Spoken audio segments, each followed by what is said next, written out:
कैसे हैं बेटा आप लोग। आज क्लास 11th का आपका एक नया सब्जेक्ट हम यहाँ पर स्टार्ट करने जा रहे हैं। हम स्टार्ट करने जा रहे हैं इकोनॉमिक्स। इकोनॉमिक्स आपका दो ब्रॉड कैटेगरीज में डिवाइडेड है। 50 मार्क्स का आपको पूछा जाता है माइक्रो इकोनॉमिक्स और 50 मार्क्स के लिए आपसे पूछा जाता है स्टैटिस्टिक्स। फिलहाल आज हम स्टार्ट करने जा रहे हैं माइक्रो इकोनॉमिक्स। और माइक्रो इकोनॉमिक्स का सबसे पहला चैप्टर है हमारा इकोनॉमिक्स एंड इकोनॉमी।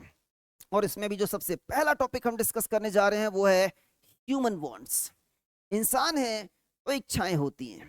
आपकी ढेर सारी इच्छाएं हो सकती हैं, मेरी ढेर सारी इच्छाएं हो सकती हैं। चलिए आपकी कुछ इच्छाओं के बारे में हम जिक्र करते हैं कि हो सकता है कि आपकी इच्छा है कि स्नीकर आपको पसंद आ गया जो आपको परचेस करना है, कोई जीन्स आप परचेस करना चाहते हैं, आपकी इच्छा है कि एक हुडी आप परचेस कर लें अपने लिए, या कोई खाने पीने की आपकी इच्छा हो सकती है। हो सकता है कि आपकी इच्छा हो रही है कि आज तो मार्केट से पिज्जा ऑर्डर कर लिया जाए। या हो सकता है कि मार्केट से कुछ नहीं परचेस करना चाहते हैं, आप चाहते हैं कि आज घर का बना हुआ राजमा चावल खा लिया जाए, वो भी आपकी इच्छा है। आपकी और भी बहुत सारी ढेर सारी इच्छाएं हो सकती हैं। हो सकता है कि आपको म्यूजिक पसंद है, डांस पसंद है, कोई एंटरटेनमेंट इवेंट हो रहा है जिसमें आप पार्टिसिपेट करना चाहते हैं। ये डे टू डे लाइफ की आपकी और हमारी ढेर सारी जो इच्छाएं होती हैं, इन्हें ही हम कहते हैं ह्यूमन वांट्स। लेकिन इकोनॉमिक्स की दुनिया में इन वांट्स को जरा टेक्निकली डिफाइन किया जाता है। वो कैसे डिफाइन किया जाता है आज हम यहाँ पर देखेंगे।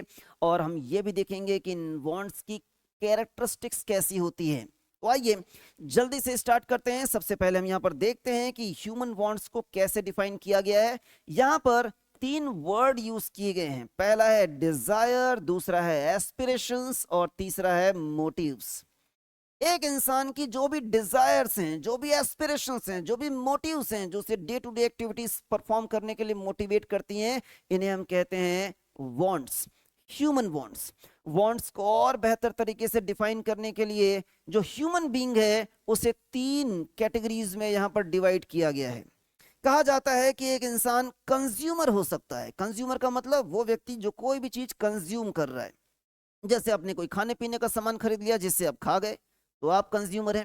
आपने कोई फर्नीचर परचेस कर लिया जिसे आप यूज कर रहे हैं, तो भी आप कंज्यूमर हैं। आपने एक मोपेड परचेस कर लिया, उसे आप ड्राइव कर रहे हैं, तो भी आप कंज्यूमर हैं। कंज्यूमर के अलावा जो ह्यूमन बीइंग है उसे की एक दूसरी कैटेगरी होती है, उसे हम कहते हैं प्रोड्यूसर। जो खाने पीने का सामान आपने परचेस किया है, किसी ने तो बनाया होगा। वो जो मोपेड आपने परचेस किया, किसी ने तो उसे मैन्युफैक्चर किया होगा। वो फर्नीचर जिसे घर में यूज करने के लिए आपने परचेस किया है, किसी ने तो उसे मैन्युफैक्चर किया होगा। तो वो बंदा जो इसे मैन्युफैक्चर कर रहा है वो खुद यूज नहीं कर रहा है, उसने मैन्युफैक्चर किया और आपको बेच दिया और आप उसे यूज कर रहे हैं, तो वो बंदा कहलाता है बेटा यहाँ पर प्रोड्यूसर। इसकी वांट्स कंज्यूमर से जरा अलग होती हैं। तीसरा होता है बेटा सोसाइटी। अगर आप किसी अकेले बंदे के बारे में बात करेंगे तो उसे आप कंज्यूमर कह सकते हैं या प्रोड्यूसर कह सकते हैं। लेकिन एक सोसाइटी में रहने वाले जितने भी लोग हैं उन सबको अगर कलेक्टिवली एक साथ कंसिडर कर लिया जाए तो फिर उसे हम कहते हैं सोसाइटी। और जब लोग ग्रुप में होते हैं, सोसाइटी के फॉर्म में होते हैं, तो उनकी वांट्स जरा सी अलग तरह की होती है। एक कंज्यूमर की वांट होती है सेटिस्फैक्शन गेन करना। भूख लगा है, आपने खाना खा लिया, भूख खत्म हो गई तो आपको क्या मिला? सेटिस्फैक्शन। प्यास लगी थी, पानी पी लिया, पानी पीने से आपको क्या मिला? सेटिस्फैक्शन। ठीक है। आप दोस्तों के साथ बाहर जाना चाहते थे, बाहर आप घूम के आ गए, आपको क्या मिला? सेटिस्फैक्शन। किसी से बात करनी थी, मोबाइल में रिचार्ज खत्म हो गया था, आपने मोबाइल रिचार्ज कराया, आपने सामने वाले व्यक्ति से बात कर लिया, आपको क्या मिला? सेटिस्फैक्शन। तो एक जो इंडिविजुअल होता है, जो कंज्यूमर होता है, वो जब कभी भी अपनी इच्छाओं को पूरा करता है तो उसे क्या मिलता है? सेटिस्फैक्शन। लेकिन एक जो मैन्युफैक्चरर होता है, एक जो प्रोड्यूसर होता है, उसकी जो इच्छा होती है वो सेटिस्फैक्शन गेन करना नहीं होता है। एक जो मैन्युफैक्चरर है, जो एक प्रोड्यूसर है, उसकी इच्छाएं ही अलग होती हैं। उसकी वांट सेटिस्फैक्शन की नहीं होती है, उसकी वांट होती है प्रॉफिट जनरेट करना। उससे जब आप पूछेंगे प्रोड्यूसर से कि भाई तुम चाहते क्या हो, तो वो जो भी एक्टिविटी परफॉर्म करता है उसका पहला और आखिरी उद्देश्य होता है प्रॉफिट जनरेट करना। हाँ, जो कंज्यूमर होता है उसका पहला और आखिरी उद्देश्य होता है सेटिस्फैक्शन प्राप्त करना। नेक्स्ट, जब एक सोसाइटी के पास जाते हैं तो एक सोसाइटी एज द होल, जब लोग ग्रुप में होते हैं तो उनका पर्पस यहाँ पर सेटिस्फेक्शन गेन करना नहीं होता है, उनका पर्पस वहां पर प्रॉफिट जनरेट करना नहीं होता है, उनका पर्पस होता है सोशल वेलफेयर। समाज का भला करना, सोसाइटी का भला करना, किसी अकेले एक व्यक्ति का भला नहीं करना होता है, समाज में जितने लोग रहते हैं उन सब का भला करना वहां पर उनका मोटिव होता है। तो अलग अलग ह्यूमन बींग्स के हिसाब से यहाँ पर वांट्स भी अलग अलग होती हैं। उम्मीद करता हूं कि आपको बात समझ में आई होगी। आइए अब हम इसके सबसे इंपॉर्टेंट हिस्से में आगे बढ़ जाते हैं और वो है characteristics. Characteristics of human wants. कहा जाता है कि ह्यूमन वांट्स अनलिमिटेड होती हैं। एक इच्छा पूरी होती है तो दूसरी सामने आ जाती है, दूसरी इच्छा पूरी होती है तो तीसरी सामने आ जाती है। मैंने एक बार इंटरव्यू देख रहा था मुकेश अंबानी जी का, हमारे देश के सबसे अमीर आदमी है और आज से नहीं लंबे समय से सबसे अमीर आदमी है। एक जर्नलिस्ट है, उन्होंने उनसे पूछा कि आप देश के सबसे अमीर आदमी हैं, लंबे समय से आप इस पोजीशन पर बने हुए हैं, अब और क्या चाहिए आपको जिंदगी में? तो उन्होंने कहा आपको ऐसा लगता है, मैं अलग तरीके से सोचता हूँ। ये मुकेश अंबानी जी का कहना था। उनका कहना था कि पूरी दुनिया के पॉइंट ऑफ व्यू से देखेंगे तो मैं काफी पीछे हूँ, हमारी इंडस्ट्री काफी पीछे है। मैं दुनिया का सबसे अमीर आदमी बनना चाहता हूँ, या जो मेरी इंडस्ट्री है रिलायंस इंडस्ट्री, में चाहता हूँ कि दुनिया की सबसे बड़ी कंपनी बन जाए, सबसे बड़ी इंडस्ट्री बन जाए। उनकी भी इच्छाएं अभी तक पूरी नहीं हुई हैं। ठीक है, सबसे अमीर आदमी है हिंदुस्तान के, तो भी उनकी इच्छाएं पूरी नहीं हुई हैं, वांट्स उनकी बाकी हैं, भी पूरी होनी। तो मैंने सोचा दुनिया का जो सबसे अमीर आदमी है उसके बारे में विचार कर लेते हैं। दुनिया का सबसे अमीर आदमी है एलन मस्क। तो मैंने सर्च किया कि भाई इसने भी कहीं पर किसी इंटरव्यू में, किसी पॉडकास्ट में बताया होगा, शायद उसकी इच्छाएं पूरी हो गई हों, क्योंकि वो तो दुनिया का सबसे अमीर आदमी है। तो पता चला कि एलन मस्क से एक पॉडकास्ट में पूछा गया कि बताइए आपकी क्या इच्छा है, ऐसी कोई इच्छा हो नहीं सकती जो आपकी पूरी ना हुई हो। तो उसने कहा नहीं नहीं, ऐसी बात नहीं है, मैं मार्स पे जाना चाहता हूं, मार्स पे जाके वहां पर कॉलोनी बनाना चाहता हूं, मेरी ये इच्छा आज भी अधूरी है। लो बताओ, दुनिया का सबसे अमीर आदमी है, उसकी भी इच्छा पूरी नहीं हुई है। ऐसा ही मैं एक बार और एक पॉडकास्ट देख रहा था जिसमें हमारी एक एक्ट्रेस हैं तापसी पन्नू, उनसे पूछा गया कि क्या आप कभी शाहरुख खान के बर्थडे में गई हैं? तो बोला हाँ हाँ मैं गई हूं ना। फिर उनसे पूछा गया तो आप क्या गिफ्ट लेकर गई थी? तो उन्होंने कहा शाहरुख खान के पास तो सब कुछ है। मैंने बहुत सोचा, बहुत सोचा, बहुत सोचा, कुछ समझ में नहीं आया कि इस इंसान को मैं क्या दे सकती हूँ, उसकी तो सारी इच्छाएं पूरी हो चुकी हैं। तो मैंने सोचा ऐसा व्यक्ति मुझे मिल गया है जिसकी वांट्स पूरी हो चुकी हैं। फिर मैं शाहरुख खान के इंटरव्यूज देखना चालू किया जहां पे उससे इस तरह से सवाल पूछे गए हो। तो मुझे एक इंटरव्यू मिल गया शाहरुख खान का जिसमें एक जर्नलिस्ट उनसे पूछ रहे थे, शायद एक सुधीर चौधरी हैं, वो उनसे पूछ रहे थे कि आपके पास तो सब कुछ है, क्या नहीं है आपके पास? बंगला है, गाड़ी है, हर तरह की गाड़ी है, लग्जरी से लग्जरी गाड़ी है, सबसे महंगी गाड़ी है, रोल्स रॉयस है आपके पास, और क्या चाहिए आपको? आपकी तो कोई ऐसी इच्छा नहीं होगी जो शायद पूरी ना हुई हो? तो उसने कहा नहीं, मेरी दिली ख्वाहिश है, शाहरुख खान का कहना था, मेरी दिली ख्वाहिश है कि मेरे पास एक प्राइवेट जेट होना चाहिए, एरोप्लेन प्राइवेट, वो मेरे पास नहीं है।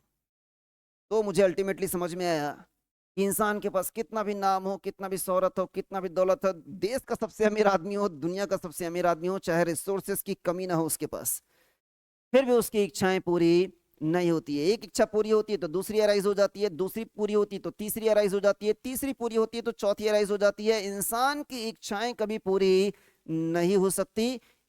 Human wants are unlimited. ठीक, देन फिर मुझे यहां एक और बात लिखी हुई नजर आई कि human wants are unlimited and recurring in nature. What is the meaning of recurring in nature? एक बार अगर कोई इच्छा पूरी हो गई तो ऐसा नहीं है कि सदा सर्वदा के लिए खत्म, फिर वो इच्छा फिर से कभी अराइज नहीं होगी। नहीं, अरे रात को खाना खाया था बेटा, शाम को खाना खाया था, सुबह तक फिर से भूख लगने लग गई। शाम को जब खाना खाया तो यहां पर खाना खाने की इच्छा पूरी हो गई थी, वांट सेटिस्फाई हो गई थी, लेकिन सुबह तक फिर से वो इच्छा राइज हो गई। आज अपने 4 कपड़े खरीद लिए, अच्छे कपड़े पहनने का आपका शौक पूरा हो गया, वो वांट आपकी सेटिस्फाई हो गई, लेकिन कब तक? कुछ समय बाद वो जो कपड़े आपने नए खरीदे थे वो पुराने हो जाएंगे, आपको फिर से नए कपड़े खरीदने की इच्छा राइज हो जाएगी। एक इच्छा आपने पूरी की, दूसरी अराइज हो गई, दूसरी इच्छा आपने पूरी की, तीसरी अराइज हो गई, तीसरी इच्छा पूरी की तो पहली वाली फिर से अराइज हो गई।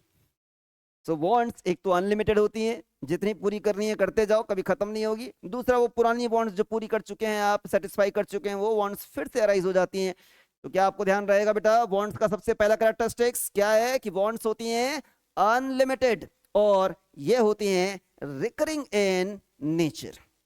ठीक, वांट का एक नहीं, एक दूसरा भी इंपॉर्टेंट कैरेक्टरिस्टिक्स होता है और वो ये होता है कि human wants differ in intensity.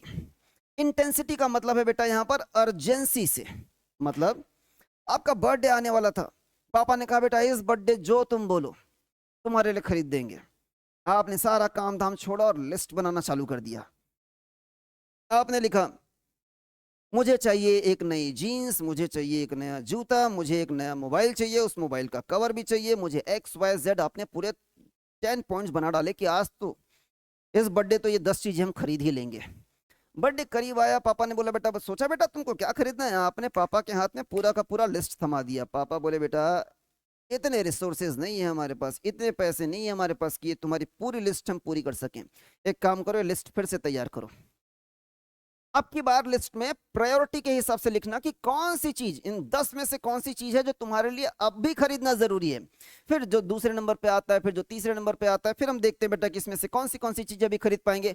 जो अभी नहीं खरीद पाएंगे वो बाद में खरीदेंगे। तो कुछ तो होगा इसमें से कि जो तुम्हारे लिए अर्जेंट होगा, और कुछ ऐसा होगा जिसे तुम टॉलरेट कर सकते हो, जिसे तुम पोस्टपोन कर सकते हो, जिसे हम बाद में खरीद सकते हैं।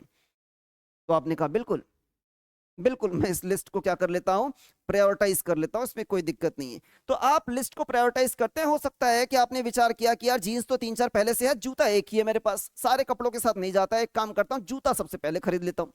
उसके बाद मोबाइल तो है ही मेरे पास, अभी नया मोबाइल खरीदने की बात नहीं करता, मोबाइल चल जाएगा, अभी 2 साल पुराना ही है, एक नया मोबाइल का कवर ही खरीद लेता हूं अभी। तो आपने कुछ प्रायोरिटी के हिसाब से लिस्ट बना लिया। इसका मतलब ये है कि आपके वांट्स भले ही अनलिमिटेड होते हैं, लेकिन उन सारे वांट्स की इंटेंसिटी अलग अलग होती है। उनमें से कुछ वांट ऐसे होते हैं जो अर्जेंट होते हैं, जो सबसे पहले पूरे करने की जरूरत होती है, और कुछ वांट्स ऐसे होते हैं जिन्हें आप पोस्टपोन कर सकते हैं। वो अभी फिलहाल तुरंत सेटिस्फाई नहीं होगा तब भी चलेगा, बाद में सेटिस्फाई कर सकते हैं उसको। ठीक, तो याद रखिएगा बेटा, ह्यूमन वांट्स अनलिमिटेड होते हैं, रिकरिंग इन नेचर होते हैं, और जितने भी वांट्स आपकी होती है उन सब की इंटेंसिटी अलग अलग होती है, उन सब की अर्जेंसी अलग अलग होती है। Some wants are more urgent than other, some wants can be postponed but some can not. ठीक है, so as some wants require immediate satisfaction while others can be postponed. अब सर ये ह्यूमन वांट्स हैं तो इन wants को पूरा भी तो करना होगा। यस, इन वांट्स को हमें पूरा करना होता है। कैसे पूरा करते हैं हम?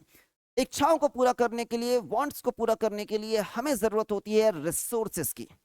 अगर हम अभी फिलहाल जो हम बातें कर रहे हैं उसके हिसाब से अगर हम समझें, आपकी और हमारी आम जिंदगी के हिसाब से अगर हम समझें, तो इन वांट्स को पूरा करने के लिए हमें पैसे की जरूरत होती है। मान लीजिए कि जो पैसा है, जो रुपया है, वही हमारे लिए रिसोर्स है। आगे चल के हम रिसोर्स को भी बेहतर तरीके से डिफाइन करेंगे, लेकिन आज नहीं, नेक्स्ट लेक्चर में हम यही डिस्कशन करने जा रहे हैं। तब आपको समझ में आएगा कि सिर्फ रुपया ही रिसोर्स नहीं होता है, रिसोर्स का डेफिनेशन थोड़ा सा वाइड होता है। लेकिन फॉर द टाइम बिंग आप ये मानकर चलिए कि जितने भी आपकी और हमारी इच्छाएं हैं, आपकी और हमारी वांट्स हैं, उन्हें पूरा करने के लिए हमें अप्लाई करना होता है। क्या अप्लाई करना होता है? रिसोर्स अप्लाई करना होता है।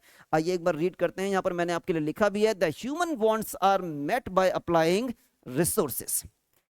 आज इस लेक्चर में इतना ही करते हैं बेटा। जब नेक्स्ट लेक्चर में हम मिलेंगे तो हम डिस्कस करेंगे रिसोर्सेस के बारे में। तो मिलते हैं नेक्स्ट लेक्चर में, तब तक पढ़ते रहो, बढ़ते रहो।